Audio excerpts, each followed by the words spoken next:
destin du diable rouge. Dans le Québec de la fin du 19e, Honoré Beaugrand est l'un des personnages les plus remarquables qu'on puisse rencontrer. Libre penseur anticlérical, parfois qualifié de diable rouge, il dirige adroitement à 36 ans la destinée de Montréal en tant que maire. Il crée plusieurs journaux aux États-Unis et au Canada. Doué pour les affaires, c'est à 31 ans qu'il fonde à Montréal le quotidien francophone La Patrie, avec lequel il se fera un nom ainsi qu'une fortune. Le 31 décembre 1891, il publie la célèbre légende de la chasse-galerie, un riche folklore métamorphosé par les coutumes des coureurs des bois et des hommes de cage. Beaugrand, qui jouit d'une grande réputation, la traduira pour être diffusée dans le Century Magazine de New York en 1892. Cet homme de lettres met en scène une histoire qui se déroule il y a 200 ans, soit en 1823-1824, enracinée dans les débuts de l'exploitation forestière. Les énormes pins blancs sont abattus, puis équarris à la hache dans les forêts profondes de l'Outaouais. Dès le printemps, les immenses radeaux sont assemblés pour être pilotés jusqu'au port de Québec, où la précieuse marchandise sera livrée à la flotte anglaise. Revenons à nos camarades d'infortune, ces bûcherons cageux qui harcèlent le destin. Dévorés d'ennui à la veille du jour de l'an, ils sont tourmentés par l'envie de traverser en chasse-galerie les quelques 500 kilomètres qui les séparent de leur foyer lové sur les rives du Saint-Laurent.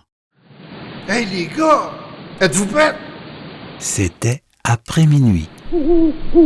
Arcabis, Arcabas, Arcabam! Fais-nous voyager par-dessus les rivières et les montagnes.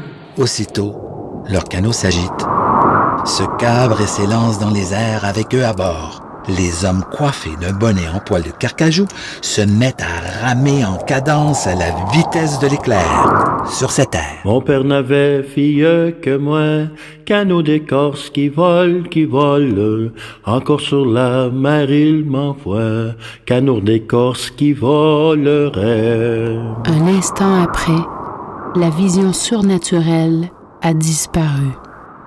Seule la forte odeur de soufre révèle la présence de Belzébuth. 2 heures pour se rendre, 2 heures pour faire escale, où les cageux participent à une prodigieuse réception en belle compagnie avec des rigodons endiablés. Et 2 heures pour le retour par voie des airs. On vous laisse découvrir la fin de l'expédition dans le livre.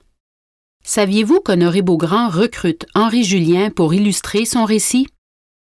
Ici, le dessinateur nous laisse voir une traversée aérienne de l'île de Montréal.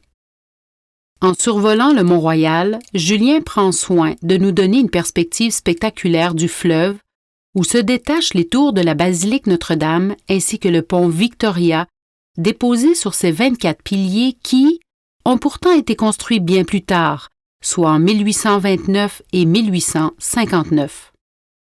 L'artiste situe mieux ses contemporains en illustrant cette partie du trajet que nos héros viennent d'entreprendre.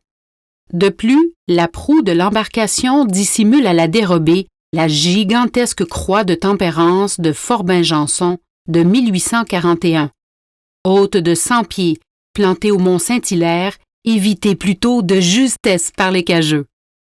Le professeur Dominique Hardy de l'Université du Québec à Montréal nous fait remarquer que le geste au bras étendu de Joe le Cook à la tête du canot fait écho à la croix chrétienne, mais Julien en vide le sens religieux pour lui donner qu'un sens narratif, dominé par l'ironie.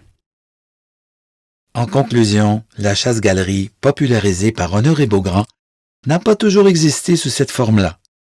Voyez la page couverture de ce magazine français datant de 1950 qui s'adressait aux nostalgiques du Poitou et de la Charente. On y explique que la chasse-galerie du ciel Picton a suivi les habitants qui ont migré dans le Northland canadien. La tradition évolue, les moyens de transport sont adaptés aux nouveaux territoires. de sorte que l'héritage amérindien relié à la construction du canot d'écorce sera révéré par les voyageurs cageux de notre grand pays. Dorénavant, la nouvelle chasse-galerie ne sera plus racontée de la même façon. On y intègre le canot merveilleux qui survole l'horizon du Nouveau Monde. On a déjoué les structures de la religion. Et là, on a eu raison du diable.